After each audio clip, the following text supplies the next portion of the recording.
¿Soy yo directamente, Leo? Sí. Vale, perfecto. Bueno, pues, bueno, en primer lugar, gracias, Leo, por contactarme y por invitarme. Eh, Gracias a todos, Javi, gracias a ti también. En realidad, no tenía claro si te vería o no te vería, no sé hasta qué punto estabas involucrado en eso, pero me encanta que estés aquí porque como mínimo ya tengo a alguien que conozco bien y así me puedes ayudar si hace falta. Javier es Eh, el espíritu de esto. sí, bueno, sí, el espíritu y el que maneja computadora, eso seguro. Eh, bueno, es un placer estar aquí porque además ya me comentaste que habían habido otros participantes y además gente de mucha reputación y de mucha talla. Entonces, para mí es un poco, no sé hasta qué punto os podré ofrecer alguna cosa, pero como mínimo lo intentaremos. El formato de la presentación, empezaré con un pequeño PowerPoint de algunas diapositivas que intentaré pasar rápido, que digamos que sería toda la teoría o la propuesta, pero a partir de aquí lo más rico seguramente será todo lo que pueda surgir de la interacción que podamos tener entre nosotros o con la gente. Yo eso no sé cómo lo vais a gestionar, pero bueno, en cualquier caso, si me tenéis que interrumpir, me interrumpís sin ningún problema, hay confianza. La presentación, la charla sobre la inteligencia, bueno, en realidad es un tema que quería abordar y cuando Leo me propusiste hacer una charla, me vino perfecto porque llevaba unos días hablando de metodología de entrenamiento, de juego reducido y también sí que evidentemente está relacionado, pero quería centrarme más en lo que sería la inteligencia en el juego, porque es algo que todos entrenadores, todos nosotros continuamente mencionamos, hacemos referencia a ello, pero que no sé hasta qué punto hemos reflexionado o profundizado sobre el tema. Entonces, la charla, desde este punto de vista, tendrán puntos abstractos porque debemos abordar el concepto de inteligencia del juego, pero también intentará darle un punto de pragmático sobre cómo desarrollar este concepto en nuestros jugadores. Sin entrar mucho en el detalle de qué principios y estas cosas, porque esto depende mucho más de cómo queremos jugar y no tanto de las condiciones de entender el juego inteligentemente. Son para mí dos cosas distintas. Empezamos sin más. Cuando hablamos de inteligencia, de sentido del juego, se viene un montón de palabras. Yo hice un pequeño brainstorm al principio para ver exactamente qué me venía en la mente cuando pensaba en este tema y bueno, tenemos que hablar de toma de decisiones, que al final todos como entrenadores queremos que nuestros jugadores tomen buenas decisiones, pero digamos que ahí nos quedamos un poco, ¿no? ¿Qué es una buena decisión? En base a qué una decisión se puede juzgar como buena o mala. Y también, evidentemente, el fallo, el acierto, el nivel de conexión que existe entre nuestros jugadores, los criterios de éxito para determinar si un jugador es bueno o no, y muchos otros aspectos en distintos planos. Entonces, vamos a intentar esta nube, esta cosa un poco compleja, de ponerle un poco de orden. En primer lugar, me gustaría empezar haciendo una pregunta retórica sobre si tendría sentido hablar que el saltador de pértiga es inteligente. Si esa frase tendría sentido o no. Ya Perdón, esto... Andreu, para los argentinos salto con garro, por las dos aclaramos. Bueno. Lo que sea. El atleta de la primera imagen, si podemos decir que es inteligente o no, porque nos encontramos en un contexto cerrado, sin oposición y con pocos, digamos, con pocas turbulencias, ¿no? Entonces ahí quizá no tendría mucho sentido o nos resultaría raro como entrenadores de hockey decir que ese atleta es inteligente. Un atleta con kayak en un descenso en un río, sin embargo, aun siendo un jugador, un solo atleta, sin compañeros, sin cooperación, ahí sí que podríamos empezar ya a vislumbrar un cierto grado de inteligencia en el sentido de cómo se relaciona de forma efectiva con su entorno, cómo lee su entorno y adapta su comportamiento en base a ello. Si nos seguimos un poco más en el mismo camino, te encontraríamos el duelo, la esencia del duelo, en este caso 1 contra 1, ya sea, la imagen es de, no sé si es judo o karate, judo. Aquí ya tiene mucho sentido hablar del atleta integral, que además de controlar digamos, su propio comportamiento, tiene que prevenir un adversario que a su vez tiene una voluntad y por tanto también está intentando manipularlo en un cierto sentido. Y eso nos llevaría ya, si seguimos ese proceso de inteligencia en el juego, nos llevaría ya a nuestro caso. En el caso del hockey ya estaríamos hablando de deportes en el cual hay cooperación y adversidad a su vez. Entonces, antes de proseguir con esto, me gustaría ya lanzaros la primera cuña de reflexión sobre si tendría sentido hablar de si esos robots que juegan a fútbol son inteligentes o no. Y eso que podría parecer una discusión filosófica sobre la naturaleza de la inteligencia artificial, tiene, bajo mi punto de vista, connotaciones directas sobre la forma en cómo entendemos el atleta y cómo entendemos el proceso de formación de la inteligencia del juego en un deportista, porque al final la forma en cómo se computan, en cómo se programan esos robots, es en base a unos determinados estímulos, en base a unas determinadas respuestas, unas determinadas prioridades y una información que cobra más relevancia o menos. Y eso sí que se parece bastante, dicho de esta forma, a la forma en que tenemos nosotros de desarrollar la inteligencia del juego en nuestros jugadores. Entonces, no lo tengo claro hasta qué punto, pero sí que me parece algo interesante como mínimo para reflexionar y ahí lo dejo. Volviendo ya a lo que sería nuestro deporte, a lo que sería el hockey, pero que esto evidentemente también sirve para otros deportes como podría ser el fútbol o el básquet o el handball. Lo primero que tenemos que tener claro es las características de nuestro deporte. Sin tener claro las características de nuestro deporte, no podemos hacernos una idea sobre lo que es un jugador inteligente. Esto nos remite a la idea de la lógica interna. En nuestro caso, la lógica interna de nuestro deporte viene desarrollada por la existencia del duelo, dos equipos, uno coopera y compite a su vez contra el otro, la libre disposición del balón, que en cualquier momento todo el mundo puede acceder al balón, la libre circulación de ataque-defensa, es decir, las posesiones van cambiando de forma libre, sin ninguna restricción en el reglamento, existe un marcador, existe un sistema de tanteo y un marcador, y finalmente existe una direccionalidad.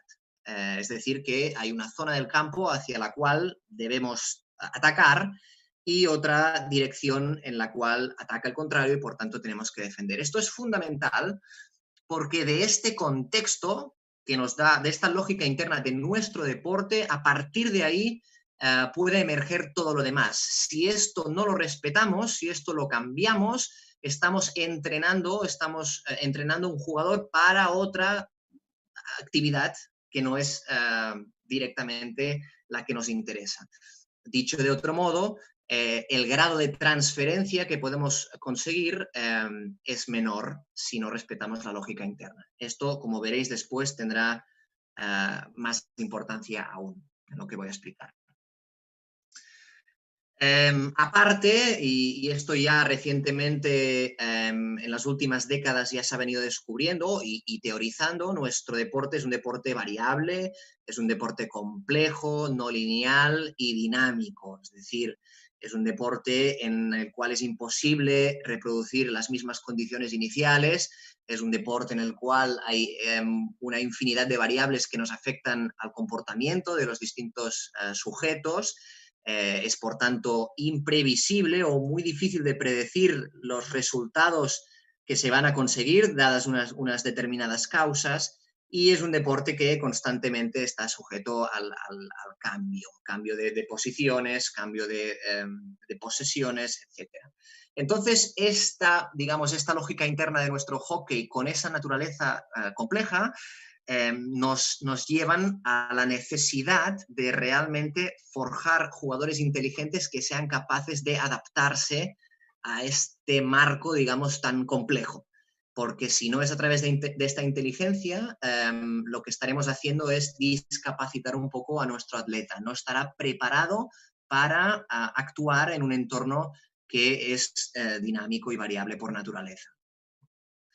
Esta para mí es el esquema más importante, digamos, de la presentación, en el sentido de que estas 4 entidades, estos cuatro agentes, son los que de una forma interrelacional terminan configurando el comportamiento inteligente, el sentido del juego. Tenemos que tenerlas en cuenta absolutamente todas y todas ellas se relacionan. En primer lugar tendríamos el juego, que como vendría a ser un poco lo que ya he dicho antes, es decir, la lógica interna de nuestra actividad, más el conjunto de reglas que determinan su reglamento. Entonces, cuando, si os acordáis, Juan Malillo, el entrenador de fútbol, decía que el mejor entrenador es el reglamento, en un cierto sentido es verdad, porque el reglamento nos abre todo el campo de posibilidades que tenemos en el jugar. Y en un cierto sentido, digamos que esta afirmación es cierta. Pero digamos que solo conociendo nuestro deporte y las normas que lo rigen no tendríamos suficiente para forjar un jugador inteligente. Además, evidentemente tendríamos que conocer la naturaleza del jugador, del sujeto, del atleta, que a su vez es una naturaleza compleja y que por tanto está influida por múltiples estructuras, la condición física, la fortaleza mental, la capacidad coordinativa, la capacidad precisamente de reconocer situaciones tácticas, etcétera, etcétera. Pero no solo eso, sino también todo lo que sería la relación del atleta con sus compañeros, por tanto, la capacidad que puedan establecer entre ellos de coordinarse efectivamente, la relación que existe entre los jugadores y los adversarios, todas estas variables las tenemos que tener en cuenta cuando después definamos el que es el jugador inteligente. Y finalmente, el jugar. Entonces, ya lo he puesto un poco de esta forma para que sea un poco más liado, pero que realmente sea interesante, ¿eh? El juego, el jugador, los jugadores, el jugar, y para el jugar lo que entiendo aquí es el modelo de juego, ¿sí? Que esto me imagino que ya lo conocen de sobra, lo que es el modelo de juego, que no dejaría de ser un conjunto de comportamientos preferentes que tiene el equipo a la hora de abordar las distintas fases, ¿no?, que podemos encontrar en el juego. Eso evidentemente tiene que estar determinado o definido en un cierto sentido. Pero el último punto es que todas estas 4 entidades que he comentado hasta el momento necesitan invariablemente de una idea, de algo, de un contenido que las trascienda. Y eso sería la idea del juego. Sin idea del juego no conseguiremos jamás tener un jugador inteligente, no conseguiremos jamás tener un modelo de juego y no conseguiremos jamás condicionar adversarios y coordinarnos entre nosotros. Es imposible. Entonces, esta idea de juego es algo que también, como entrenadores, tenemos que tener presentes. La idea de juego entendida como identidad, entendida como, si queréis, macroprincipios, como tendencias, como objetivos estratégicos, valores, si queréis. Esa idea de juego la tenemos que determinar conjuntamente, evidentemente, con el equipo, en función de los jugadores, en función de los quiénes, en función del club donde estamos, en función de todas esas variables. Pero al final necesitamos tener estas 5 entidades presentes cuando empezamos a entrenar y cuando empezamos a describir cómo queremos que sea el jugador inteligente. Sin eso, lo demás estará vacío, le faltará un soporte, le faltará alcance. Seguimos adelante. Aquí he escogido esta imagen de un jugador de uno de los Leones para, para un poco ilustrar que estas 5 cualidades son, a mi entender, las que debe poseer el jugador inteligente. Si hablamos del jugador inteligente, debe dominar estas 5 cualidades. He puesto a Matías Rey porque, a mi modo de ver, es un jugador inteligente. Es un buen ejemplo arquetípico, digamos, del jugador inteligente. Si os parece, iremos de una en una. Y después, en la siguiente diapositiva, lo que haremos será explicar un poco cómo podemos realmente entrenar o promover cada una de ellas. En primer lugar, la cualidad primera del jugador inteligente es la capacidad de reconocer situaciones. En el reconocer situaciones, pienso en identificar, en ser capaz, aquel jugador que en el momento en que percibe su entorno, percibe un entorno con sentido, descodifica. Por tanto, existe un código en su mente, existen unas, digamos, un poco más filosófico, ¿no? Pero existen unas categorías previas en su entendimiento y a partir de a priori, y a partir de aquí, cuando percibe el entorno, cuando percibe el campo, lo que ve es una información que no es que exista ahí, sino que es una información que cobra sentido gracias precisamente a esas categorías previas. El jugador inteligente reconoce situaciones en el campo, situaciones que previamente han tenido que ser explicadas, han tenido que digamos, como entrenadores, estar seguro que aquel jugador es capaz, sabe dónde mirar. Existe una direccionalidad en su atención hacia aquello que es más relevante. Eso sería el reconocer, el identificar situaciones. Conectar con compañeros, otra capacidad fundamental del jugador inteligente. Por conectar con compañeros no me refiero tanto, no me refiero a lo que sería fuera del campo, sino dentro del campo, esa capacidad de conectar, de entenderse efectivamente entre distintos compañeros, esa conexión que puede producirse a través, digamos, de la forma más primitiva, sería a través del verbo, de la palabra, pero también a través del gesto y, en última instancia, a través de la acción, que digamos que eso sería la ideal, la que tendríamos que llegar a conseguir como entrenadores. La tercera cualidad de todo jugador inteligente sería la capacidad de condicionar el rival, la capacidad de imponer nuestra voluntad sobre la voluntad del rival, la capacidad de dominar en ese sentido, de imponer nuestras condiciones, de ser proactivos, de ser protagonistas y por tanto, de llevar un poco al rival a hacer aquello que nosotros queremos que haga. De eso se trataría el condicionar rivales. La cuarta calidad sería la gestión, la capacidad de gestionar momentos. Esos momentos los hay de toda índole, pero cuando hacía la presentación yo pensaba en momentos especiales del partido, como pueden ser la gestión del resultado, la gestión del ritmo, de la pausa, la gestión emocional del equipo en un momento determinado. Ese tipo de gestión de momentos para mí es una calidad indispensable del jugador inteligente. Son momentos que probablemente no están presentes en nuestro modelo de juego. Probablemente cuando determinamos principios de juego y sus principios no pensamos en eso, pero eso no significa que no se puedan entrenar. Son momentos que existen y que requieren de una gestión, y esa gestión solo la puede realizar el jugador que es inteligente, que lo detecta y que además sabe cómo gestionarlo.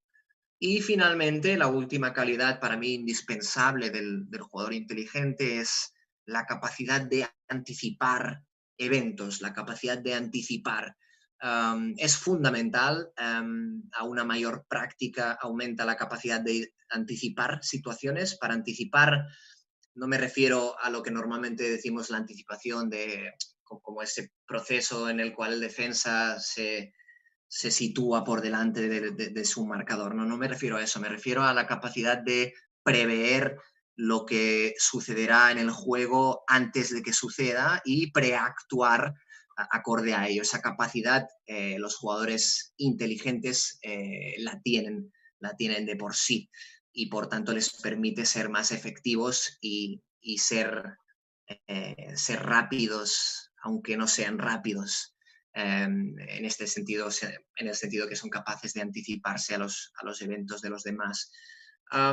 Si se fijan, normalmente estas 5 cualidades las asociamos a jugadores que son muy buenos y a jugadores que normalmente son los que tienen más experiencia, los que disponen de más experiencia. Sí, en la mayoría de veces, pero no significa que sea una condición necesaria. Es decir, podemos tener jugadores buenos que no son jugadores inteligentes. Podemos tener jugadores jóvenes que son jugadores inteligentes. Y por tanto, como entrenadores, pienso que rendirnos y decir que esto al final es algo que se consigue con experiencia, con el paso del tiempo, es, digamos, la opción más cómoda, pero no creo que sea la correcta. En otras palabras, pienso que un jugador mal entrenado seguirá siendo tonto durante toda su carrera, si entendemos tonto como digamos, el antónimo. Y por tanto, como entrenadores necesitamos tratar de forjar esa inteligencia del juego en todos nuestros jugadores, siempre incluido en categorías de formación.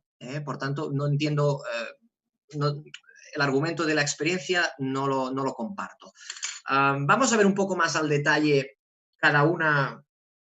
Al final esta es quizá ustedes dicen, bueno, mira, esto me parece muy bien, yo también sí que son del jugador inteligente y está bien, pero bueno, ¿cómo podemos esto conseguirlo como entrenadores o potenciarlo o desarrollarlo en nuestros jugadores?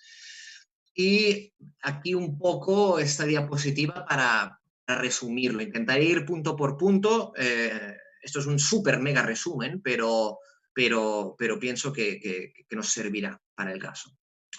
El reconocimiento de situaciones se trata, como he dicho antes, de pautar aquellas condiciones que el jugador debe reconocer, debe identificar en el momento de la percepción.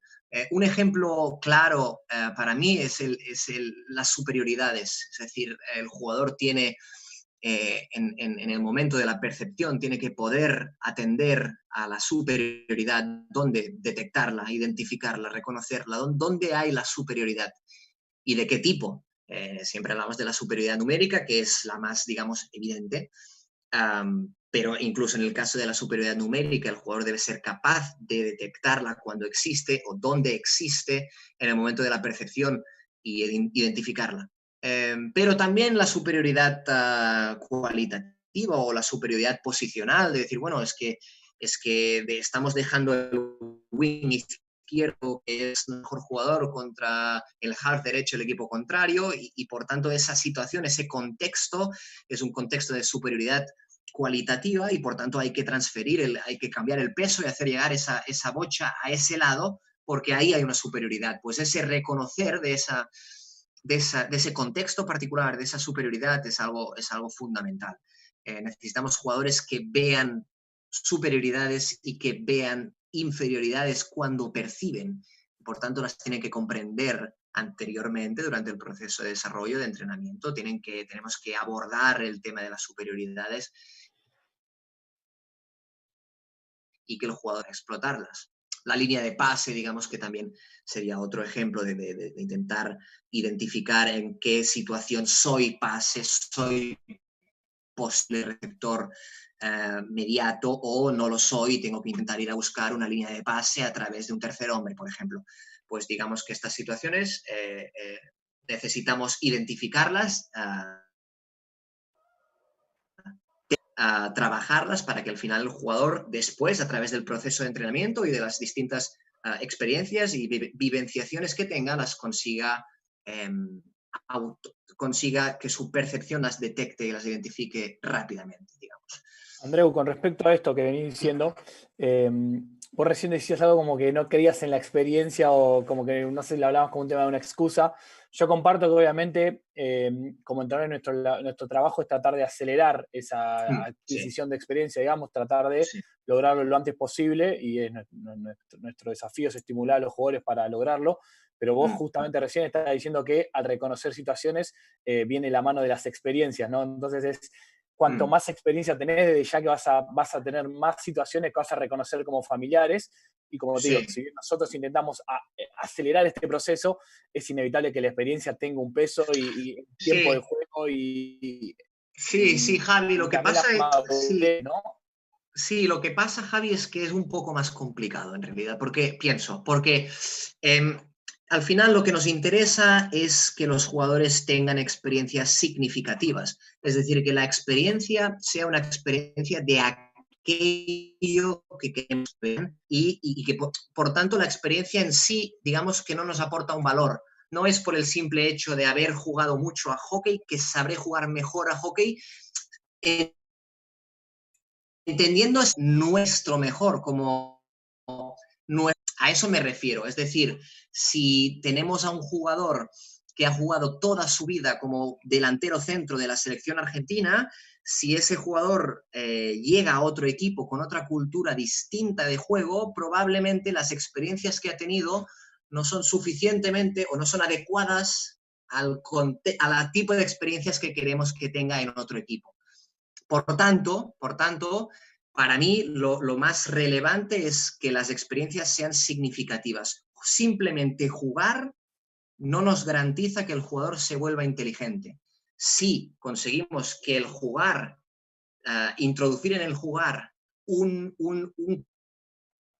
código picado, una idea que reconocer, a partir de aquí sí que el jugador se vuelve más capaz y el jugador se vuelve más inteligente. Entonces, sí, evidentemente, Javi, que un jugador, digamos, bien entrenado, sin discapacitarlo, ¿no? Es decir, un jugador que se entrena a reconocer distintos contextos, distintos juegos, distintas situaciones, ese jugador se vuelve más capaz con el paso del tiempo, sin lugar a dudas, sin lugar a dudas.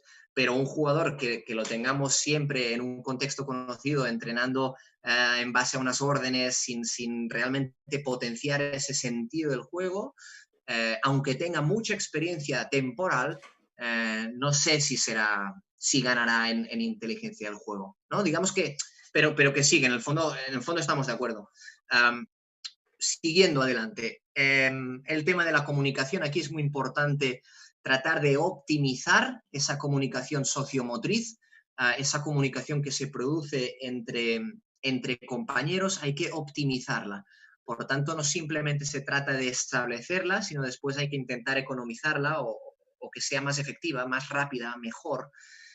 Y eso, como he dicho antes, se puede dar a través de distintas palabras que nos indiquen un camino a seguir, o distintos gestos, lo típico de los jugadores, de cuando me miras te apunto, te señalo, aquello típico, ¿no? De si voy es que vengo, si vengo es que voy, ¿no? Todo, digamos, que este tipo de comunicación es lo que nos interesa desarrollar. Pero no solo eso, es decir, también a través de un tipo de carrera que toma el jugador, comunica una potencia de pase, está comunicando. No es lo mismo que yo te dé un pase un poco más tenso que te lo dé un poco menos tenso al medio centro. Ese pase más tenso puede llevar implícito un mensaje, si así lo entrenamos. Y por lo tanto nos puede servir como herramienta para comunicarnos mejor. Eso es lo que hay que entrenar. Esos códigos de comunicación son los que hay que entrenar. Que el jugador conecte con sus compañeros de forma efectiva. Y eso son pequeños detalles que normalmente como entrenadores no atendemos a eso. Y hay que llegar ahí. En el tema de condicionar rivales, manipular los comportamientos, por ejemplo, en el caso con bola sería todo el tema de la finta, el engaño, es decir, engañar ocultar nuestras intenciones al rival, hay que entrenar muchísimo el amago de pase, el amago de conducción, el amago de campo visual, todo lo que sea engaño es una parte fundamental del comportamiento inteligente. Y en defensa sería, digamos, la manipulación a nivel colectivo, pues orientar el ataque contrario, a nivel individual, pues la típica canalización defensiva, eso, digamos, sería una forma de manipular el comportamiento de nuestro rival a nuestra voluntad.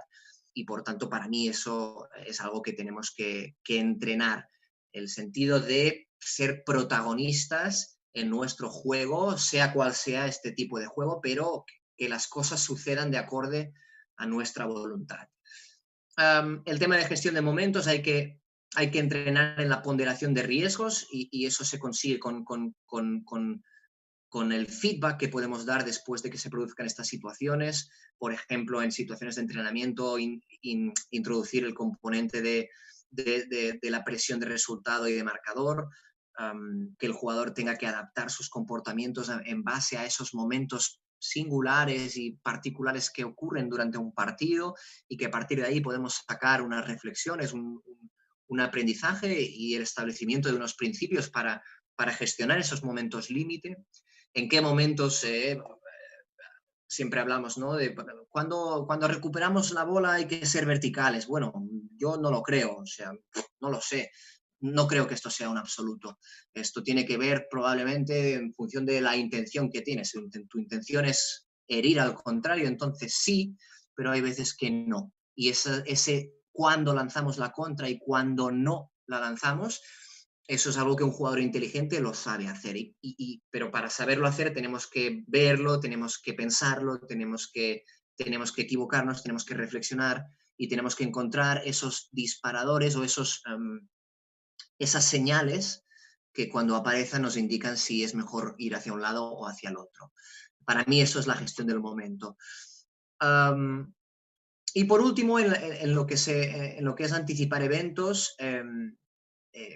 la forma como conseguir esto es incrementando las vivencias de juego, para incrementar las vivencias de juego de una forma variable y redundante.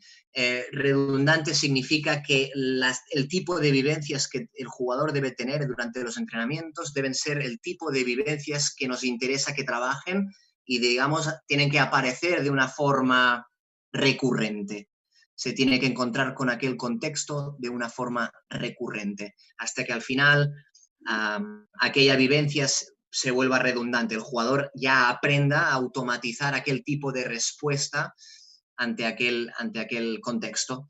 Pero a su vez también tienen que tener un punto de variabilidad, porque si no, al final, si siempre estamos entrenando la misma vivencia, el mismo contexto que genera la misma respuesta, el mismo comportamiento, si siempre lo hacemos de la misma forma y no existe variabilidad, el jugador al final no es capaz de encontrar qué cosas comunes de aquella situación se pueden aplicar o extrapolar a otras situaciones. Por lo que queremos nosotros es que el jugador, dados muchos entornos y contextos distintos, sea capaz de encontrar los nexos y de encontrar el camino para resolver aquella situación en base a unos principios de juego. Lo que necesitamos como entrenadores es incrementar esas vivencias. Todo esto, si os fijáis, todos los puntos nos llevan a una misma conclusión y la he querido dejar para el final. La mejor forma de entrenar es el juego. No existe mejor forma que el juego, no existe otra. Todas las formas que no sean jugadas serán formas que nos podrán complementar en algún momento puntual algún aspecto concreto, pero nuestra metodología de entrenamiento tiene que estar fundamentada en el juego. ¿Por qué? Porque en el juego es donde todas estas cosas sucederán al mismo tiempo, siempre. El jugador con todas sus características se tendrá que relacionar con compañeros, con rivales, tendremos que, en una actividad que será el juego, que respetará la lógica interna del juego del día de competición, no será algo distinto, no será algo donde cuando se termina la acción tenemos que esperarnos, no, será un continuo de juego igual que el de la competición. Y en base a todo eso y a una forma de jugar, a un esquema, a un modelo de cómo comportarnos dentro del juego, el jugador se desarrollará estas estas vivencias tendrán sentido, serán unas vivencias adecuadas. Y si incrementamos estas vivencias, si conseguimos generar esas propensiones adecuadas, que el jugador vaya experimentando aquello que nos interesa a nosotros, ahora nos interesará que experimente situaciones de ataque con espacio, nos interesará que las propensiones vengan más a la zona de finalización, da igual eso da igual. Pero si como entrenadores nos encargamos de diseñar nuestras tareas para que en ellas sucedan, el jugador tenga la experiencia, la vivencia de aquello que queremos trabajar, se encuentre con aquel contexto que nos interesa y que va a pasar el día de competición, el jugador va a mejorar, el jugador va a mejorar, se volverá un experto en identificar, en reconocer y en gestionar aquella situación. Todo lo que no sea eso, para mí, es menos efectivo. Todo lo que sean ejercicios de oleadas, todo lo que sean ejercicios de unos contra uno aislados, todo eso para mí es menos efectivo. No tiene ningún sentido como fundamento de la práctica, ningún sentido. Eso no significa, y ya lo dejo abierto, que en algún momento determinado podamos insertar alguna tarea de esa calidad, de ese tipo, pero no de forma preferente. Por último, aprovecho ya para soltar lo del libro, hacer un poco de marketing. Escribí un libro en el cual se explica un poco cómo diseñar juegos reducidos. Entiendo, ya supongo que ya veis, que entiendo que el juego reducido o el tipo de partido o el partido, el juego, es la mejor herramienta en el entrenamiento y, por tanto, pienso que el entrenador debe conocer un poco las guías sobre el diseño del juego reducido y cómo esto se relaciona con el modelo de juego. Entonces ya os lo recomiendo si alguien está más interesado en el tema. Por mi parte, nada más, he lanzado un montón de información y de cosas y me gustaría saber un poco lo que opináis o lo que me queréis criticar, digamos, de la presentación para discutir. Andreu, yo te voy a hacer una pregunta porque sé que la que siempre surge cuando habla de entrenar por juegos, ya lo hablé con vos muchas veces, pero bueno, es una pregunta que pasaron en YouTube. Ariel Mairata está preguntando cómo organizás el proceso de aprendizaje de toma de decisiones ligado al desarrollo técnico, porque obviamente el juego está buenísimo, pero hay veces cuando no tienes un desarrollo técnico básico es muy difícil lograr un juego que fluya, digamos. Entonces, a veces el entrenamiento por repeticiones sirve para desarrollar ciertas técnicas y tal vez necesitas alcanzar cierto nivel para después poder llegar a hacer esos juegos. Hay dos puntos a comentar. El primer punto es que en el hockey, al disponer de un implemento, el componente técnico del grip es un componente que debemos trabajarlo de una forma analítica, sí o sí. El jugador tiene que saber agarrar el palo. Si hay problemas en el grip, todo lo demás no funcionará. Alguien que agarra mal el grip, aunque juegue 1.000.000 de años, seguirá probablemente limitado técnicamente. Pero la técnica, tú me dirás, bueno, es que tengo un equipo que no son muy buenos haciendo el push. Bueno, y si hago pasando la bola no son muy buenos, y si hago un partido 4 contra 4, pues es un desastre porque no se hace ni un pase, es arriba y abajo y esto es un caos. Bueno, el problema no es del juego, el problema es del tipo de juego. Es decir, lo que tenemos que conseguir, la mejor forma de aprender un gesto motor es a través de lo que se llama la repetición sin repetición. Es decir, es una repetición variable, es una repetición en la cual existe, volvemos al mismo vocabulario, una propensión a que ese gesto, en este caso, ese gesto motor se dé de una forma recurrente, pero las condiciones en las que se den será cada vez diferente. Y en esa adaptación del cerebro y del sistema a esas condiciones iniciales que van cambiando, el gesto se forjará de una forma mucho mejor, mucho más efectiva, mucho más real. Entonces, siendo prácticos, tengo ese problema. Bueno, pues organiza un 7 contra 1 de 30 por 30 si hace falta. Que los jugadores se den pases y un jugador trate de defender. porque probablemente si reducimos la dificultad de la tarea, existirán pases, pero fijaros que cada pase será en una situación de juego, en una situación en la que existirá un compañero, en la que existirá una presión de un adversario, en la que existirá un espacio, un centro de gravedad, una dirección del pase distinta. Y eso es mucho más útil, infinitamente más útil, que hacer parejas uno frente al otro, pasándose la bola durante 1000 veces. Es infinitamente más útil. No sé si eso tiene sentido. Sí, totalmente. De hecho, esto creo que es lo que vos hablás en el libro cuando hablás de los constraints, que no sé cuál es la traducción en español, las variables sería. Sí, constreñimientos, creo que se utiliza así. Sí, sí, sí, sí, exacto. Lo que hay que adaptar es eso, pero no es el problema Claro, yo un rondo le entiendo como un juego.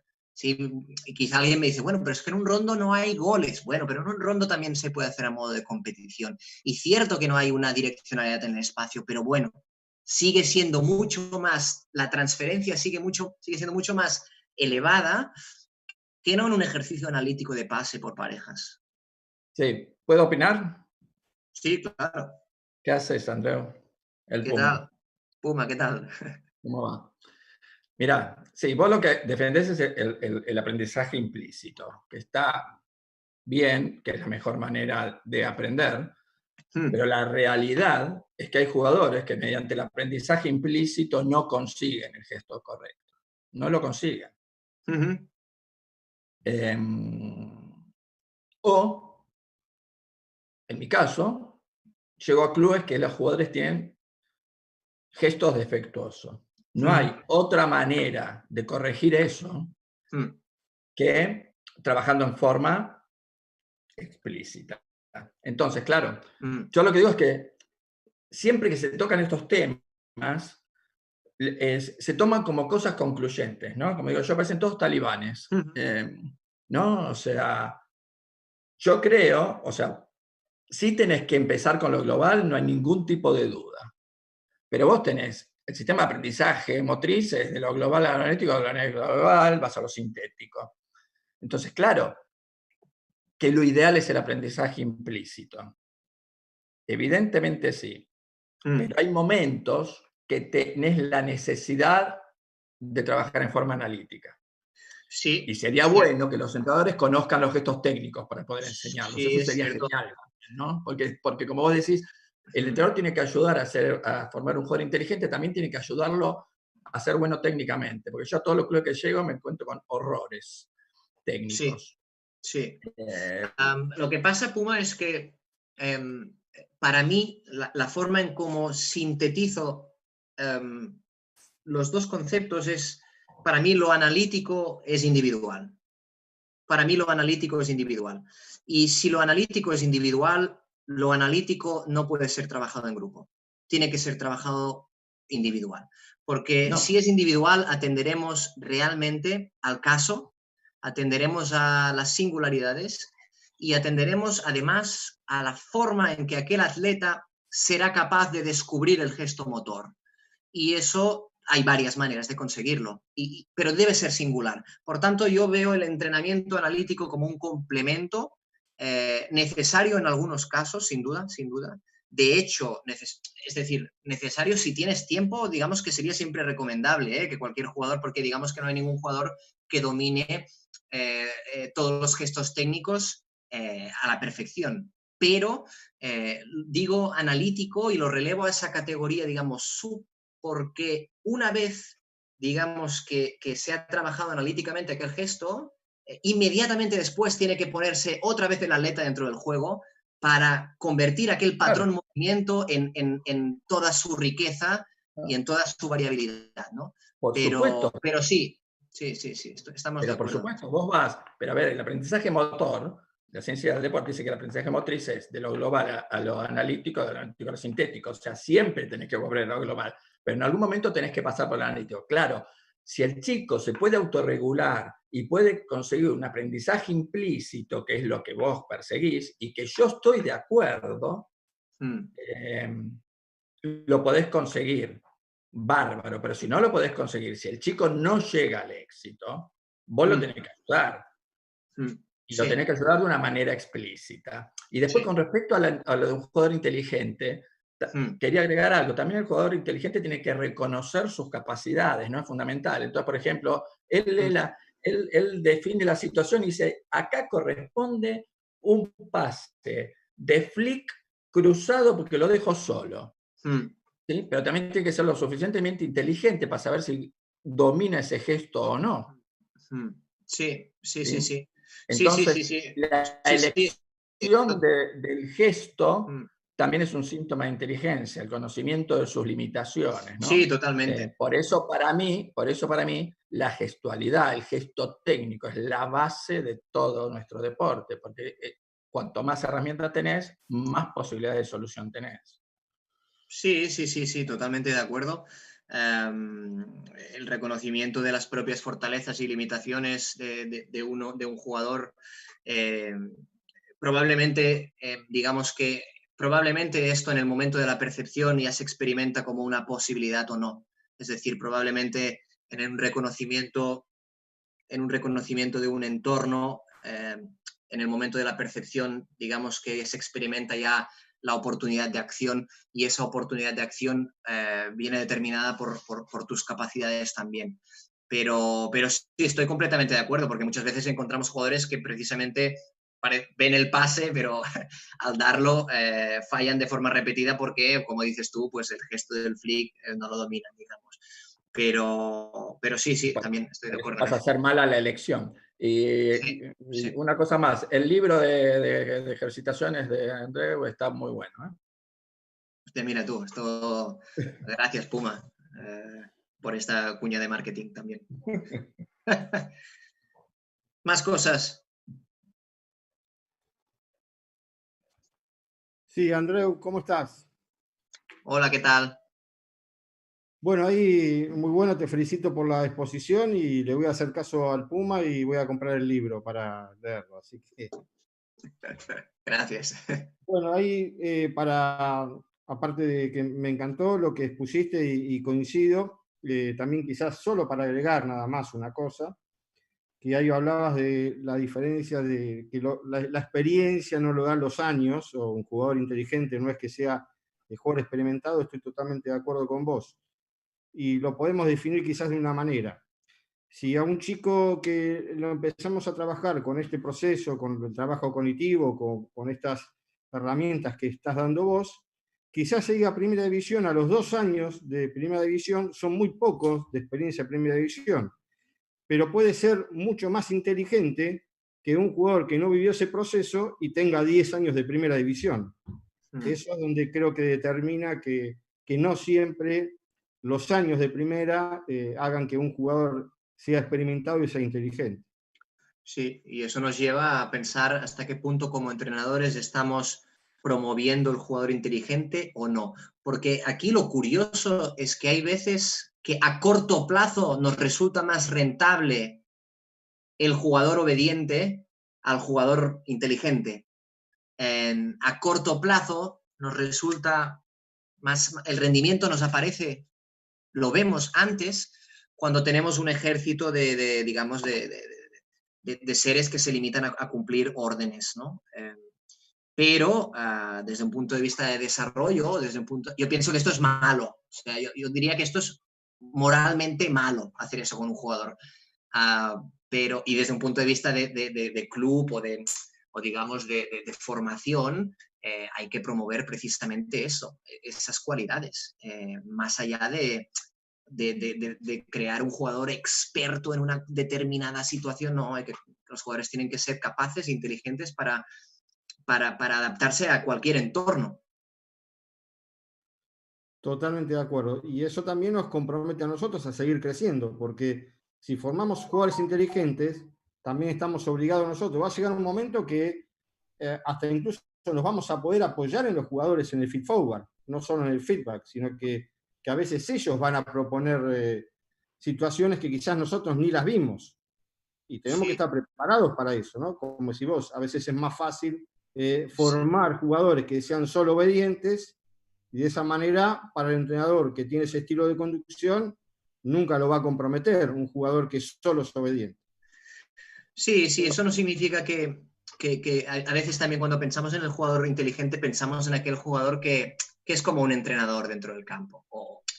Y no necesariamente tiene que ser así. Es decir, el jugador inteligente no necesariamente es un jugador que tiene consciencia y dispone de todo el discurso sobre el modelo de juego, sobre toda la táctica. Es un jugador que lo hemos formado en reconocer y en gestionar de una determinada manera, a través de unos determinados patrones, unas situaciones. Pero quizás un jugador que si tú le preguntas después te dirá, no sé, lo sentí o lo vi o me apareció o a veces el saber sobre el saber hacer no necesariamente precisa de un discurso.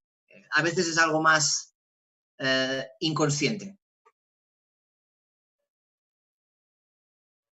Perfecto, muchas gracias, André.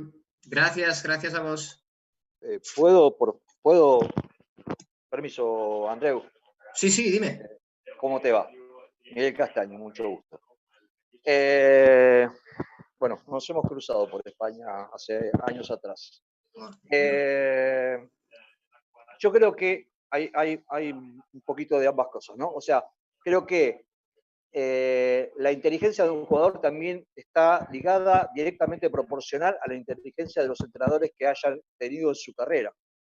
¿Sí? Saquemos a los jugadores inteligentes naturalmente, ¿no? Estos que captan instantáneamente por una condición natural, ¿sí?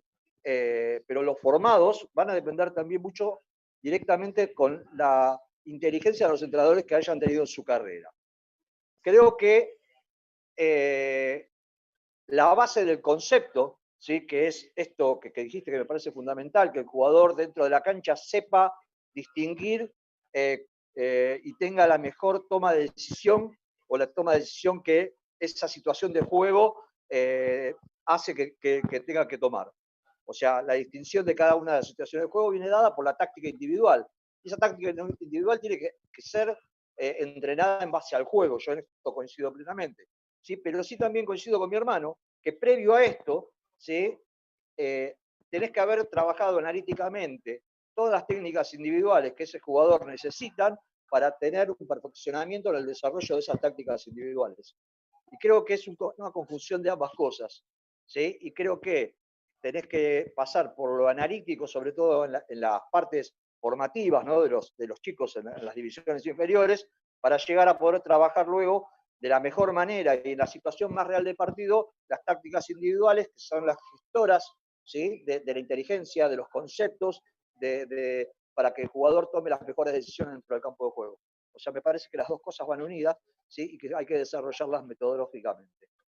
¿Sí? Sí, Por otro lado, sí. te quiero decir. No, que... Una aclaración. Sí. Perdona, a ver. Exactamente, no hay que empezar por la forma analítica, yo no dije eso. Se comienza siempre por lo global, en mi opinión, ¿no? Y se va a lo analítico, pero siempre a los chicos los tenés que... Lo principal, lo primero que tienen que hacer es jugar. Lo primero que tienen que hacer.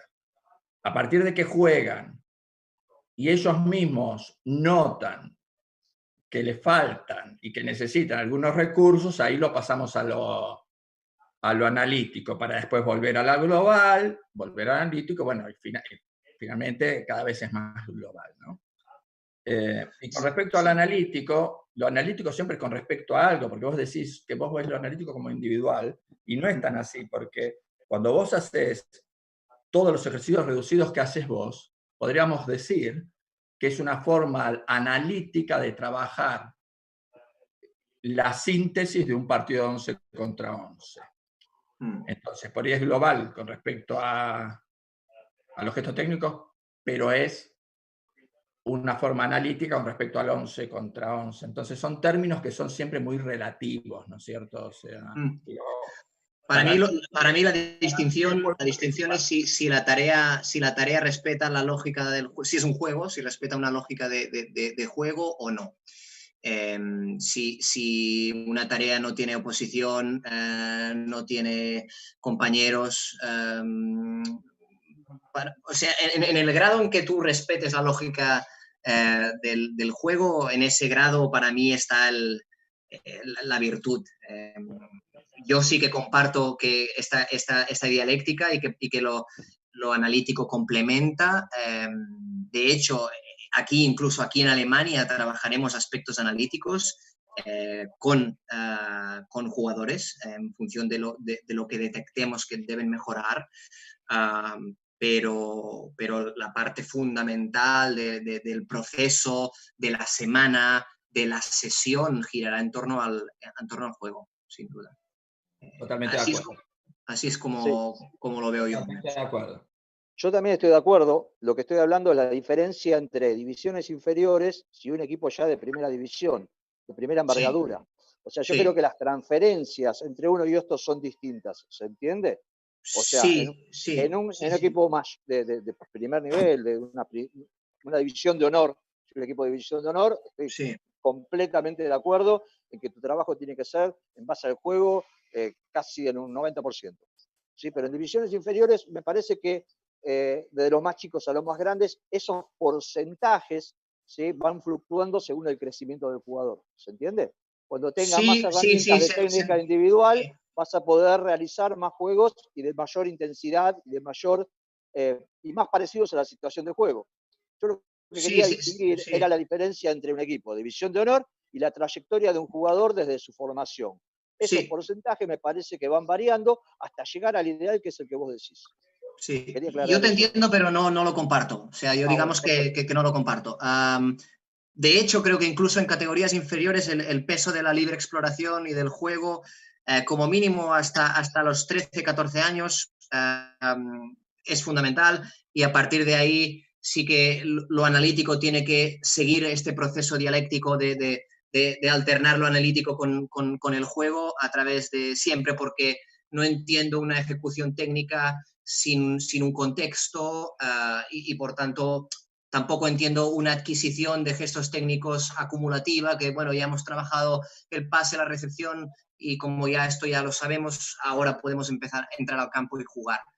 Yo eso no lo comparto, pero entiendo perfectamente tu razonamiento, ¿eh? O sea... Sí, me parece que el significado del juego por sí tenés que llevarlo. Eso es indudable, porque es lo que pretende el chico, es lo que pretende. Ahora, me parece que si no hay una parte analítica previa, ese desarrollo puede gestar posibles errores en acostumbramientos de técnicas mal, como dijiste vos. O sea, tienes que saber agarrar el palo, la empuñadura tenés que enseñársela, y eso es analítico. Eso no lo podés corregir en el mismo juego. Entonces, si vos lo enseñás desde un principio, ¿sí?, las empuñaduras, que es algo que dijiste vos y que comparto 100%, el agarrar el palo, ¿sí?, que de ahí viene la madre de todos los posibles errores, y vos te basás directamente en el aprendizaje, en un principio del juego, va a generar esto. Y es mucho más difícil corregir errores que enseñar. ¿Sí? Entonces, por eso digo, que hablas de empuñaduras, ¿sí?, los analíticos, ¿sí?, y es el principio de... ¿Sí? Después lo tenés que basar y desarrollar en el juego, porque es lo que el chico lo va a potenciar en todos los conceptos, como bien dijiste. ¿Sí? Pero cuando vos hablas de empuñaduras, lo hablas desde una posición analítica. No podés estar corrigiendo en el medio de un juego las empuñaduras. A esto es lo que hago referencia. O sea, en realidad, ¿sí? Comparto desde el lado ese, pero empuñaduras, como bien dijiste, es lo primero que tengo que hacer. Y es analítico. O sea, no hay forma. ¿Sí? No hay forma que en un juego vos logres las empuñaduras. Y eso que comparto perfectamente igual es que si el pibe no agarra el palo, de ahí vienen todos los posibles errores de los gestos técnicos, y después sacar esos defectos es mucho más complejo que enseñar. A esto era lo que me hacía referencia. Sí. Bueno, en estos casos en concreto estamos de acuerdo. Para mí es más un poco el tipo de entrenamiento que a veces estamos acostumbrados a ver, bueno, quiero trabajar el dribbling aéreo y coloco conos, y para mí estas cosas tienen poco sentido. No es que no funcionen, pero son menos eficaces. O vamos a trabajar el 1 contra 1 defensivo y hacemos 1 contra 1 defensivo, uno detrás del otro. Para mí eso, digamos que no tiene ningún sentido. Yo no le veo ningún sentido. Yo no me refería a eso. Pero, yo no me refería a eso. Yo me refería a la enseñanza analítica previa a... Sí, eso ya lo dije, que para mí el analítico existe, pero individualizado en ese pequeño, sí que hice esa pequeña especificación de decir que en el atleta, con el atleta a nivel individual, pero sí, por lo demás seguramente estamos de acuerdo, sí. Está bien, te agradezco, muy linda la exposición y gracias por dejarme participar. De Y nada. voy a leer el libro, a ver si tanto lo recomienda, debe ser bueno de verdad. Bien. Andreu, ahí Emiliano quería hacer una pregunta también. Emiliano. Estamos, perdón. Buenas, ¿cómo andas? Estaba ahí en YouTube y la verdad que muy, muy bueno. Te quería preguntar, yo por ahí, en base al juego, y que si vos le das lugar al jugador, más que nada hablo de la formación, ¿verdad? Del jugador pasivo, ¿sí? Yo quizás trabajo bastante en inferiores y utilizo como por etapas, ¿sí? Una situación libre, como para que empiece a razonar las posibles situaciones que pueda llegar a tener en un espacio, ¿verdad? Entonces, por etapas utilizo una situación libre, un jugador pasivo con alguna tarea que pueda realizar predeterminada para que vaya pensando el jugador que tiene pelota en este caso, y después sí le doy una realidad. ¿Se entiende? O sea, después sí al juego como para poder trasladarlo. Pero si a lo que voy es, ¿usás un juego libre cuando lo explicás? ¿Usás el jugador pasivo o directamente lo metés ya en una situación jugada? Para mí solo tiene sentido hacerlo hasta que el jugador entienda aquello que queremos. Por ejemplo, te lo voy a poner con un ejemplo. Si yo mañana empiezo con el equipo y les quiero mostrar, les quiero que conozcan el tercer hombre. Entonces, yo les puedo explicar en un vídeo lo que es el tercer hombre, pero si en la entrada en calor hacemos algunas combinaciones de pase de tercer hombre, sin oposición, sin nada más, el jugador empieza a ver la forma que tiene aquel fenómeno, empieza a vivirlo un poco. Y probablemente después ese estado previo de conocimiento, de descubrimiento, nos ayude después para identificar un poco los tiempos, la forma que debe tener. Pero no lo aprenderán a hacer en ningún caso si no es a través del juego. O sea, lo veo como una simple introducción o presentación para hacer de forma muy, una pequeña, mayormente tiene que ser a través del juego. ¿Por qué? Porque el tercer hombre no se entiende sin un defensa al cual le atacas un campo visual, sin un jugador que aparece para dejar de cara, sin una conexión entre aceleraciones, no se entiende sin el adversario. Es imposible. No claro, sí. Yo lo que digo, por ejemplo, a ese jugador pasivo es decirle, bueno, vos tenés dos opciones, tapás esta opción o esta opción para que el jugador que tiene la pelota ahí lea y tome lectura de cuál es el pase liberado y quién es el tercer hombre que se va a mover para poder recibir. ¿Se entiende lo que es como jugador pasivo? Sí. Lo que pasa es que de hacer esto a hacer una situación de superioridad numérica donde queremos que hayan tercer hombres y por tanto hay distintas líneas de pase porque somos más que ellos, hay poco, pero no tiene nada que ver. O sea, una situación de un 5 contra 3 en la cual premiamos un tercer hombre cada vez que progresamos, pero si perdemos tenemos que defender y los defensas pueden digamos que para mí tiene mucho más sentido hacerlo en forma de juego que no haciendo esta heurística tan simple de decir, bueno, si yo voy a derecha, tú tiras de izquierda. Es como cuando entrenamos el pre-scanning, ¿no? Muchas veces ponemos un jugador detrás y tú, si miras atrás y ves que el jugador está a ese lado, orientas hacia el otro lado. Bueno, fantástico, pero ¿por qué, digamos, por qué no lo hacemos a través de un juego? Que digamos que esta posición será distinta, que la condición de la línea de pase será distinta, que me podré perfilar o no. Nunca le encuentro un valor añadido, al revés, le encuentro menos efectividad. Por eso digamos que lo descarto de entrada. Esto no significa que sea malo, o sea, seguro que no es malo. Es para mí menos efectivo y si tengo que dedicar un tiempo de entrenamiento determinado, prefiero hacerlo con tareas que me den más, digamos. Bien, perfecto. Ahí Andreu está Mamo, que también tiene ganas de hablar. Mamo se conectó hace un ratito. Sí. Hola, ¿qué tal Andreu? Hola Javi, ¿qué tal? ¿me escucha? Sí, perfecto, Mamo. No, nada, quería agradecerle por la exposición y decirle que también me siento totalmente identificado con su manera de ver la enseñanza del hockey. Me pone muy contento. Hay una base acá de la teoría de la educación física que dice que el chico cuando aprende jugando aprende mejor, y cuando él lo descubre, es mucho más significativo que cuando se lo enseñamos nosotros unilateralmente. Lo que a mí me parece también es que la parte analítica, como decían los chicos, es importante, pero entiendo a lo que va Andreu. Nosotros por nuestra camada tenemos como una escuela de entrenamiento que la parte analítica es un porcentaje muy alto del entrenamiento y la parte jugada es muy pobre. Es más, es como que identificamos la parte jugada con el famoso picón de cuando termina el entrenamiento. Bueno, si se portan bien, los últimos 10 minutos jugamos. Claro. Y eso me parece que es gravísimo. Sí. Yo concentro absolutamente tratando de enseñar la técnica individual escondida en un juego. Yo puedo entrenar técnica individual escondida en un juego, sin ni siquiera que el nene de novena sepa que estoy entrenando técnica individual. Por ejemplo, si hacemos un hockey tenis y hacemos un deporte de campo dividido y hacemos un hockey tenis, estamos entrenando empuñadura, habilidad aérea, sin que el nene lo tenga en cuenta ni siquiera y lo vaya explorando. Insisto que la parte analítica es muy importante, sobre todo al principio en cuanto a la empuñadura, pero también entendemos que hay un montón de empuñaduras famosas intermedias, que le llamamos ahora, que esas empuñaduras se descubren mediante la exploración, mediante Correcto. Que el chico, porque tampoco la empuñadura media no va a ser igual para mí que para un nene que mide 40 centímetros menos que yo y que está entrando en coordinación con su cuerpito. Entonces todo es distinto, todo es variable y todo es dinámico, y cuando el chico lo explora y lo descubre él, mediante un juego incluso, la parte significativa es mucho mayor.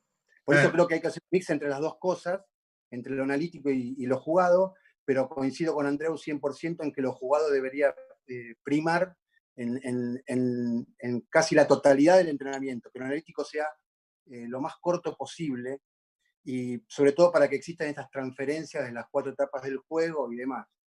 Insisto que aquí agradecerle por la exposición y que me encanta, y que yo, bueno, trabajo muy parecido a él en cuanto a esto, porque vengo de mucha teoría de la educación física, cuando dice que el chico aprende explorando y descubriendo.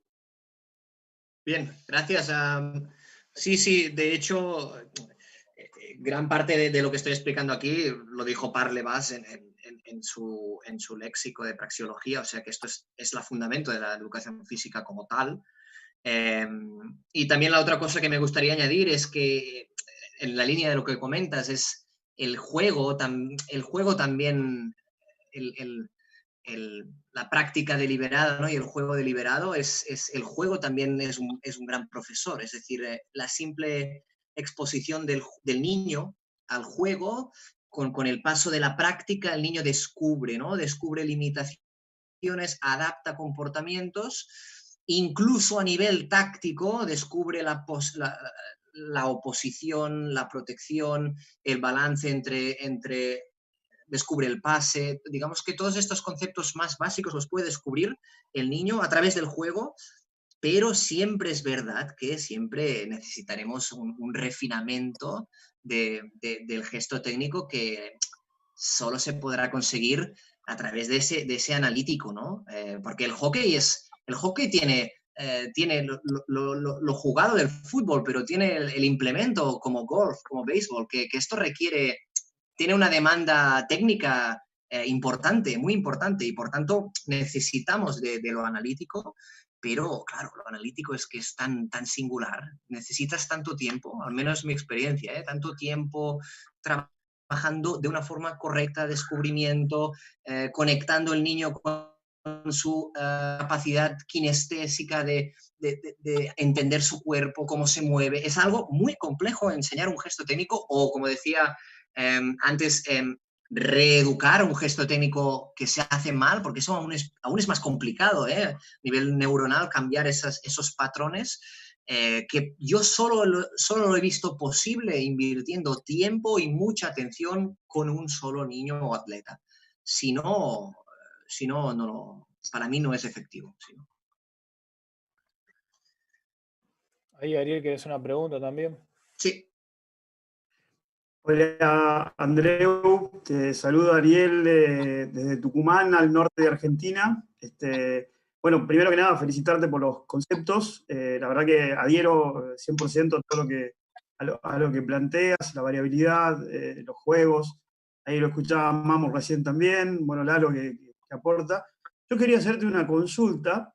Nosotros aquí en el fin de clasificar el proceso de aprendizaje, trabajamos mucho sobre la destreza como la suma de la técnica más el concepto. O sea, entiendo entonces que a partir de ahí el juego simplificado nos acerca demasiado a esto y aparecen 1000 variables a la hora de poder plantear un juego simplificado que te vaya ayudando al proceso de aprendizaje.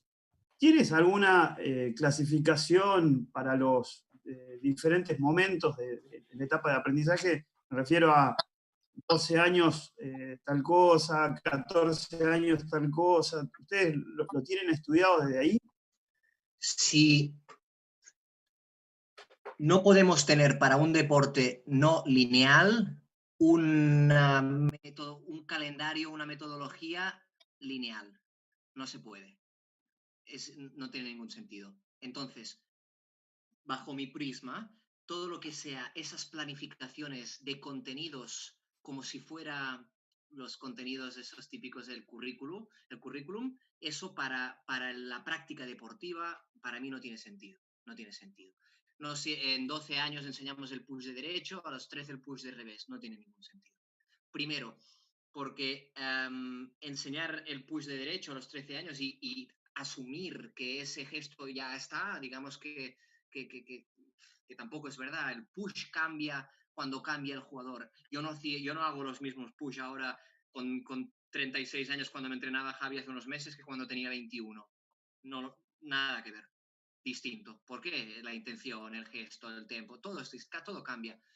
Entonces, lo que sí pienso que tiene sentido es en una etapa previa, una alfabetización motriz, es decir, que nuestros niños pequeñitos aprendan a saltar, a correr, a girar, aprendan a interceptar un objeto al aire, la coordinación óculo-manual, óculo-pie, es decir, todo esto, las bases digamos, de la psicomotricidad,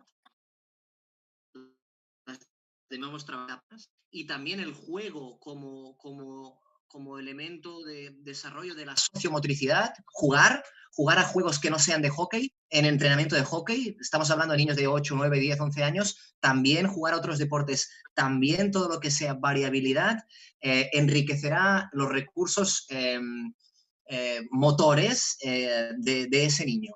Y el juego es una gran herramienta en ese sentido. A nivel de hockey, lo que sí que pienso que podemos intentar es trabajar de forma preferente, a partir de los 13, 14 años, unos principios de juego que nos habiliten todo lo demás. Es decir, por ejemplo, un jugador que solo mira la bocha es un jugador que no podrá desarrollarse más tarde. Entonces, aprender a controlar el móvil con cabeza levantada, eso es una cosa que si la empezamos a trabajar antes y lo conseguimos antes, que eso se forje como un hábito, después a partir de ahí se puede construir más cualquier cosa. Que el una jugador... pregunta, Sí, dime. Yo la verdad pensaba como vos en esto de cómo ir introduciendo las técnicas, porque yo hablando con un amigo que es tenista, sí. el papá es entrenador de tenis, el chico es ATP, como que ellos aprenden de derecho, aprenden de revés para resolver, porque juegan en la misma cancha. Pero el otro día, hablando con un entrenador, justo Miguel, él como me decía, yo voy de la mano en el desarrollo de las técnicas en el espacio que le damos a los chicos a jugar. Y la realidad es que, no sé cómo es en España, pero acá en Argentina la novena juega en un espacio muy reducido.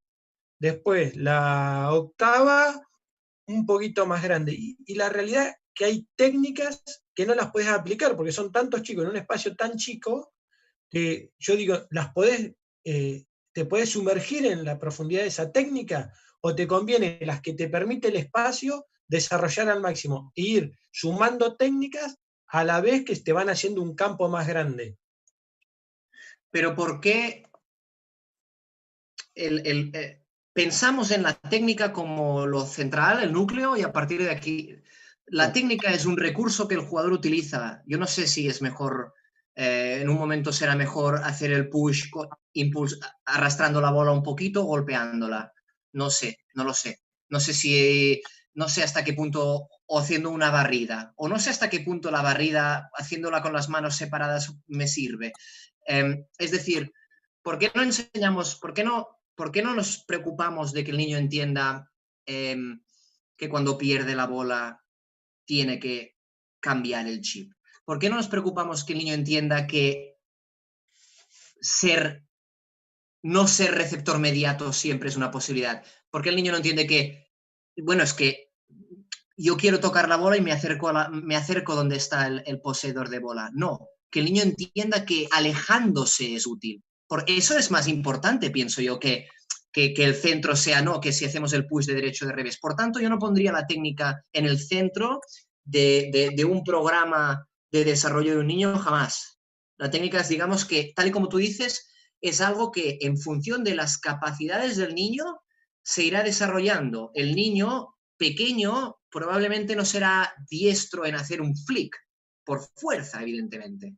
Entonces, esa técnica no aparecerá más adelante. Más adelante es verdad que aparecerá y los niños lo empezarán a hacer y algunos lo habrán hecho mejor. Otros no lo harán bien porque no están haciendo bien el gesto motor. Ahí entonces podemos actuar. Pero no es a través de una progresión de técnicas, pienso yo, como debemos abordar este deporte. En el tenis puede ser distinto, porque es un deporte con una lógica completamente distinta. Y una pregunta, ¿cómo son tus intervenciones en los juegos? La intervención del entrenador debe ser, pienso yo, a ver, el feedback del entrenador puede ser un feedback que nos interese dar en el sentido de intensidad. Sí, está demostrado que los entrenadores activos consiguen porcentajes de más gestos técnicos por minuto en partidos. Eso hay estudios que lo demuestran. Entonces, nos puede interesar simplemente aumentar el ritmo de activación mental del jugador comunicando. ¿Sí? Venga, bien, vamos, bien, bravo, tal. Esto seguro que habéis visto muchos entrenadores de fútbol en entrenos que lo hacen. Si es un feedback a nivel cualitativo, pienso yo que tiene que ser inmediatamente después que el jugador se haya encontrado con esa situación. Mucho mejor que si no es después. ¿Eso significa que tenemos que parar el partido? No. No. ¿Eso significa que tenemos que hacer venir al jugador y tenerlo 2 minutos con nosotros? No. Pero, por ejemplo, si estamos trabajando la línea de pase, la prioridad de penetrar el pie izquierdo del rival, y el jugador tenía una ocasión para una línea de pase ahí y tal, pues sí que estaría bien decir pie izquierdo, es decir, una sola palabra, el principio, el jugador le llega, hostia, es verdad, no me había fijado, ¿no? Y a partir de aquí es cuando podemos ir reajustando un poco las conductas, pero el feedback yo lo entiendo que tienes que ser en el campo y en el momento, idealmente. Pues no significa que en la pausa puedas hacer alguna generalización, pero sí, el entrenador tiene que estar activo en el entreno, seguro. Gracias. Andreu, con respecto a lo que decías esto de no darle tanta prioridad a técnica y sí por ahí la parte de entendimiento y conceptual, me parece que igual estás llevando un terreno muy blanco-negro como si fuese una o la otra. Me parece que hay un montón de maneras de entrenar la técnica, que creo una definición linda de la técnica son herramientas que tiene un jugador para después resolver, porque sí. Manu dio la charla de inteligencia práctica, estuvo buenísima, y yo el ejemplo que pongo siempre, Manu la agarra bajo presión contra la línea izquierda y sale de cucharita al revés, y yo nunca podría hacer eso. Entonces, es un recurso menos que tengo. Entonces, desde ya que sin concepto no sirve nada, eso lo decimos siempre, pero me parece que también tenemos que encontrar una diagonal. No es que, bueno, enfoquemos 100% en lo conceptual, olvidemos la técnica, porque también te va a cerrar un montón de puertas que por más que entiendas qué podrías hacer, si no tenés la habilidad para ejecutarlo. Sí, es verdad, Javi, es verdad. Es un proceso que se va retroalimentando. Lo que pasa es que el jugador también va descubriendo técnicas y nosotros como entrenadores al final que un jugador disponga de un recurso nuevo en su juego le va a abrir nuevas posibilidades, ¿no? Por tanto, sí que es así también. Lo que pasa es que para mí no yo no lo colocaría eso como núcleo de la formación del jugador, el gesto técnico. Simplemente. Javi, déjame contar una cosita. En la educación física, sobre todo en el deporte escolar, en el deporte de escuela, se habla mucho de que hay que entrenar la técnica individual solo cuando el chico te lo pide.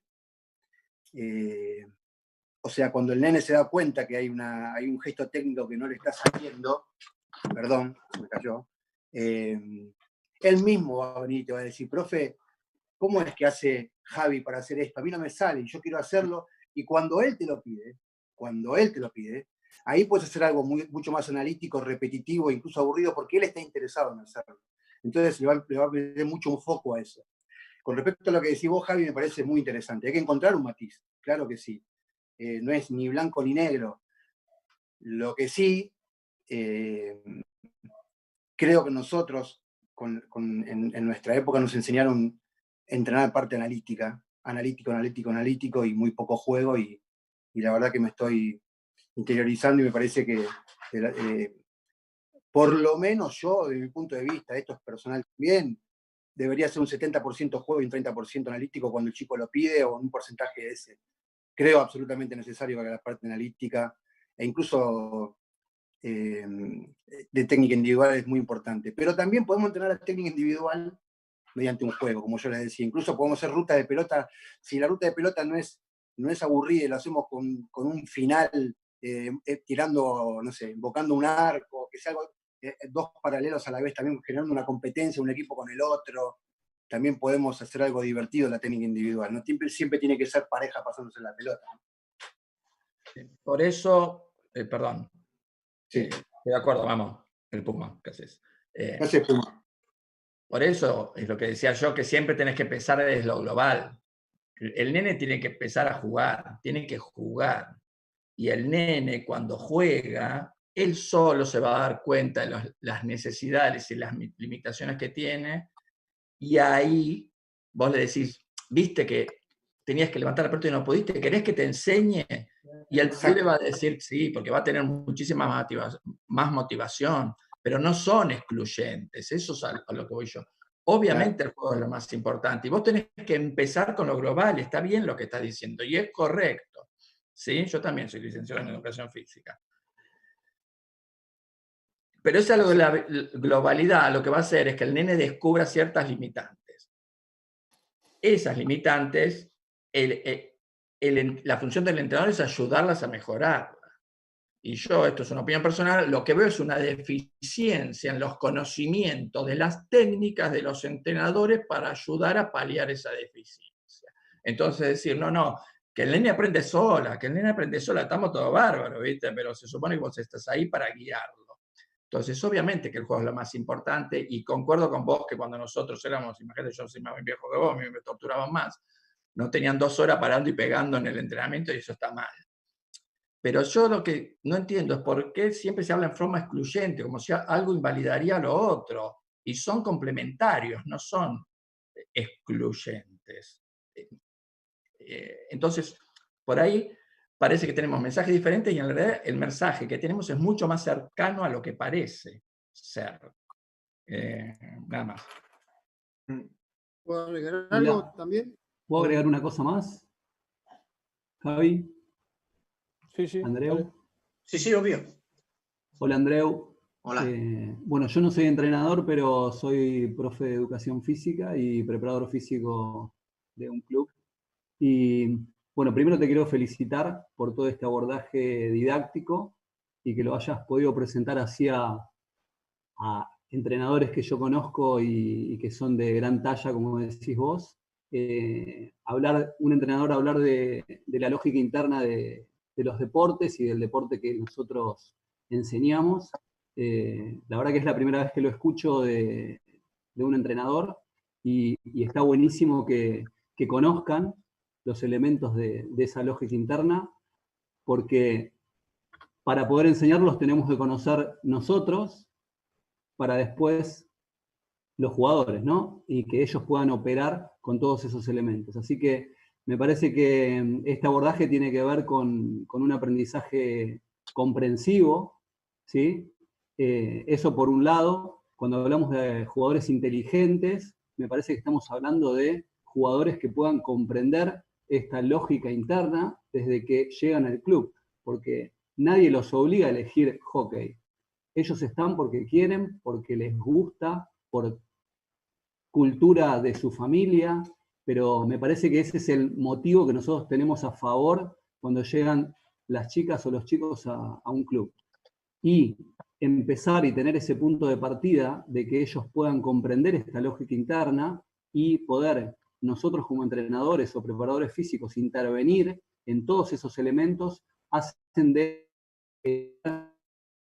estos aprendizajes comprensivos. Las intervenciones como profesores o como entrenadores tienen que ser puntualmente el compartir, recuperar, contextualizar, todas esas situaciones que van aprendiendo a través del juego. Me parece que eso es fundamental. Eso por un lado, la verdad que me pareció genial que lo hayas compartido y vincularlo como lo vinculaste vos con tu exposición. Una propuesta didáctica que es la que vos hacés con tu libro, que me pareció genial, que son los juegos reducidos. Lo que te quiero preguntar es si vos tenés alguna otra propuesta didáctica aparte de estos juegos reducidos. En educación física nosotros, los juegos reducidos son una propuesta didáctica para el abordaje de la enseñanza de los deportes.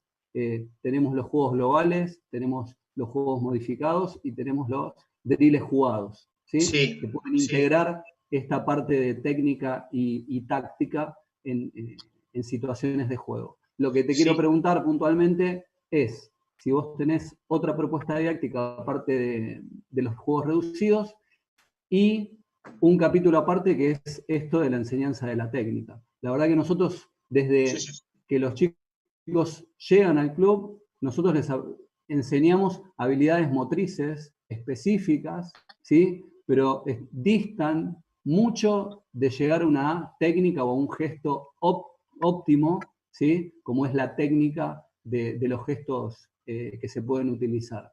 Y por otro lado, en relación a la técnica, me parece que la técnica es flexible y que el jugador la tiene que adecuar, se tiene que situar, es situada, así que me parece que hablar solamente de empezar a aprender una técnica para después llevarla al campo, no, me parece que no es el camino, y por eso coincido en esto con vos. Bueno, quiero ver si esto de las propuestas didácticas, si hay otra que el juego reducido. Sí, te contesto brevemente. En primer lugar, sobre la técnica, que ya hemos hablado suficiente de eso, simplemente no es conocer la técnica, es saber enseñarla. Y para mí esto es fundamental. Hay que encontrar entrenadores que sepan enseñar una técnica. Y la puedes saber enseñar a alguien que incluso en un caso extremo no sea un experto practicándola. Y hay muchos entrenadores que saben hacerlo muy bien, saben detectar los errores, pero no tienen ni idea de cuál es el proceso por el cual aquel atleta puede llegar ahí. Y para mí lo importante aquí es toda el área de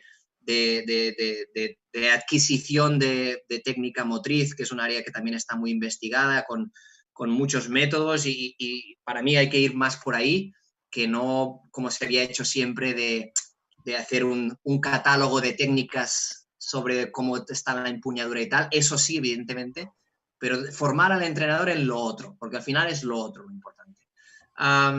Y sobre lo de los juegos reducidos, al final yo utilizo juegos reducidos por cualquier forma de juego, cualquier tipo de partido, desde un 2 contra 2 hasta un 11 contra 11, y todas las infinitas variables que hayan aquí dentro. Lo digo porque en fútbol, por ejemplo, existe el juego reducido, es una pequeña cosa, pero existe después el rondo, existe el partido modificado, el juego de posición. Para mí todo es juego reducido en un sentido de que es tipo de juego, respeta la misma lógica interna, pero se reduce el grado de complejidad restándole jugadores. Puedes tener un 8 contra 8 campo completo, pero para mí eso es un juego reducido. Entonces quizá aquí la terminología nos lleva un poco a confusión. Si tengo otra propuesta preferente que no sea centrar en base al juego, no la tengo. Para mí es la mía, digamos. Bueno, la mía, es la que me gusta a mí, la que le encuentro sentido y por tanto es donde más me apoyo, digamos. Pero nada, no sé si eso responde un poco a lo que habéis comentado. Andreu, algo que agrego yo ahí, que bueno, que te conozco y te vi trabajar. Primero, que cuando Andreu habla parece muy extremista, a veces su postura no es tan así. Y segundo, que yo lo vi hace entrenamientos y que me parece que el gran desafío, que en el libro está re bien explicado y vale la pena leerlo para mí, para cualquier entrenador, es el gran desafío como entrenador, es decir, bueno, yo quiero entrenar con un juego, la técnica del push de revés, por ejemplo, no importa, es encontrar de qué forma se puede armar un ejercicio donde se aplique esto y sea productivo, porque yo decía, bueno, armo un juego por armar, es la confusión, y lo decía Mamo antes, ¿no? Este picadito, eso no es a lo que Andreu se refiere cuando habla de juego reducido.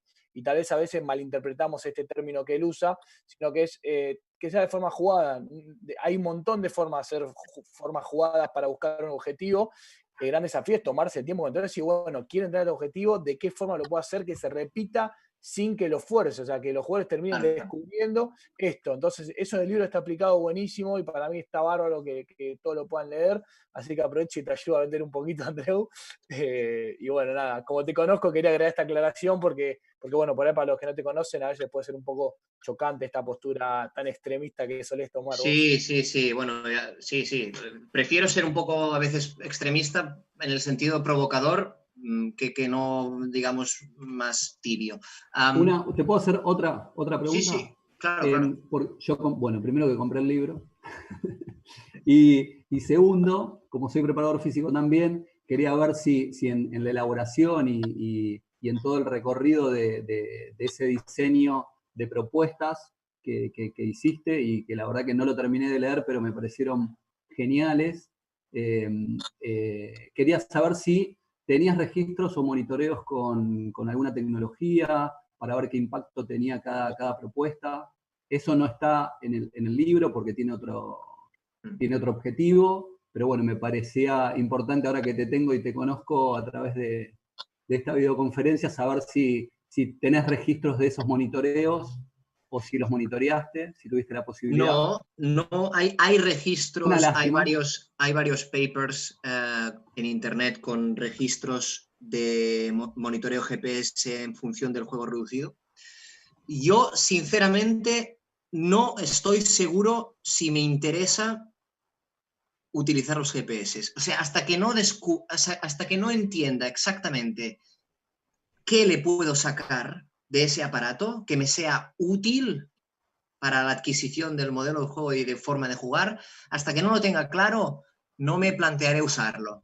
Y de momento no lo tengo claro, más allá de un sistema de control de lo que estás haciendo, no te estás pasando, o la forma que estás entrenando es una forma distinta a la que tenemos en el partido. Más allá de esa función sancionadora o controladora, no le veo, pero puede ser que después sí, digamos que estoy en el proceso.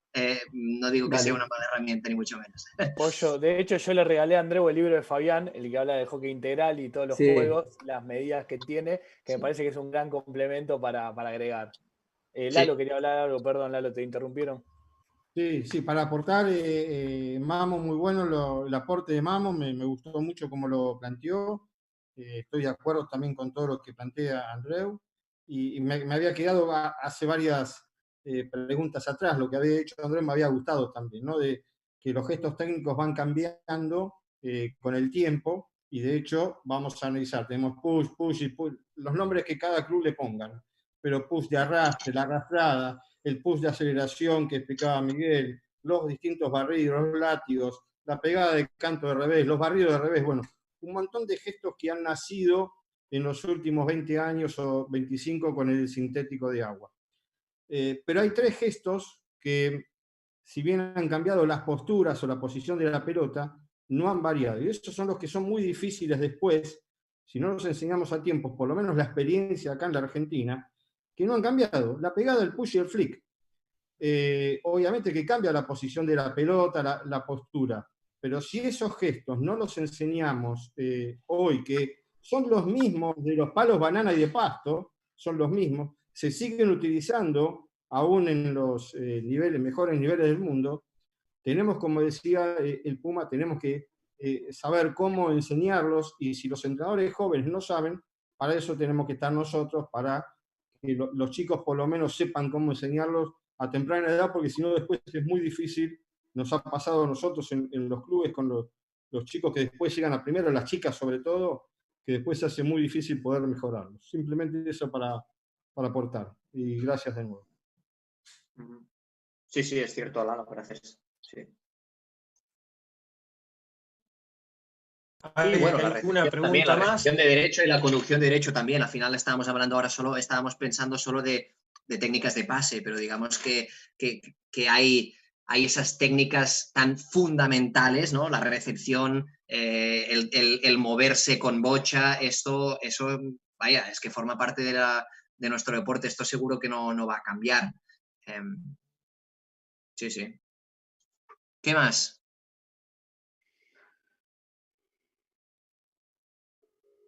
¿Hay alguna otra pregunta? No, perdón, comparto mucho más ahora, sobre todo me gustó la intervención, comparto lo de Mamo, el tema de jugar.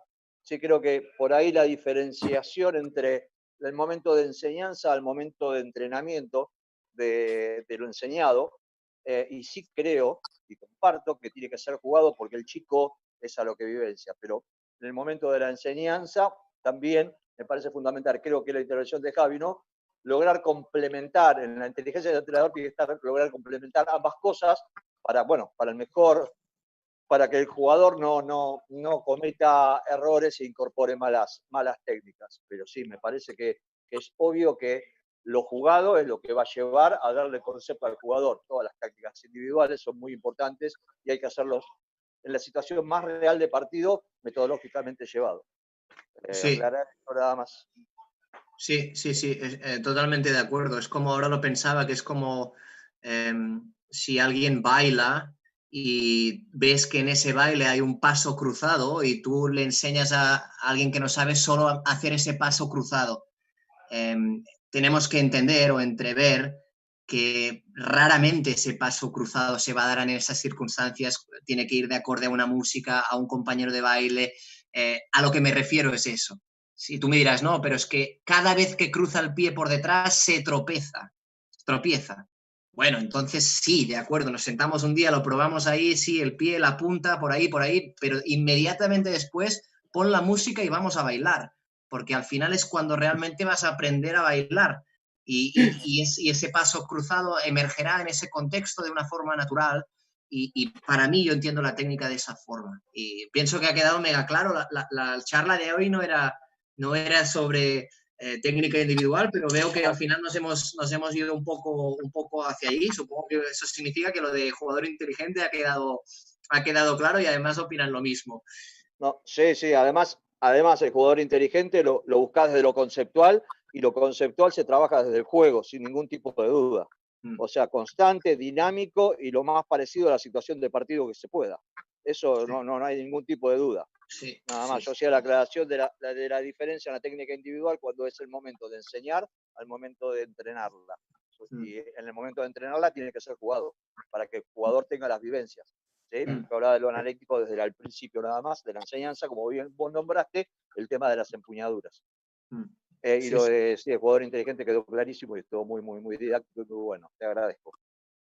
Bien, si queréis podemos terminar. Si alguien tiene alguna cosa que añadir. Por mi parte, nada más. La idea era reflexionar un poco sobre la inteligencia, que siempre hablamos del jugador inteligente, e intentar determinar cuáles eran las cualidades de este jugador inteligente y a nivel de conclusiones, que no hay un jugador inteligente sin una forma de jugar preferente, y por tanto aquí está todo el trabajo del entrenador, de armar esa forma de jugar y cómo esa idea se transmite después en la práctica de una forma recurrente, que el jugador experimente, tenga esa experiencia, esas vivencias significativas que le conviertan al final en un jugador capaz de desarrollarse efectivamente dentro del campo. Nada más, si a alguien le ha quedado alguna cosa, pues me van a encontrar a través de las redes sociales y me pueden contactar por ahí. Si tengo tiempo, pues les contestaré encantado. Y por lo demás, muchas gracias a todos, Leo, Javi especialmente. Un abrazo enorme. Andreu, primero, muchísimas gracias por la charla. Así, estuvo muy linda, creo que la disfrutamos todos. Segundo, además de Andreu, quería agradecer, porque justo ayer mucha gente agradeció por el ciclo de charlas, como que yo era el que organizaba todo. Yo intento contactarme con ustedes, pero está Augusto, Mauricio y Javier, que Javi es el que siempre nos aporta el Zoom y siempre está incentivando. Es decir, eso también quería que lo sepan todos, que lo vamos construyendo entre todos el ciclo de charlas. Y muchísimas gracias a vos, Andreu, porque yo no te conocía, te escribí por Instagram y la mejor predisposición. Yo compré el libro, lo leí y me encantó. Y ahora voy a ver cómo podemos hacer para toda la gente que está siguiendo poder hacer un sorteo del libro para seguir haciendo marketing. Decir que capaz te pido un flyer y lo arreglamos. Dale, encantado.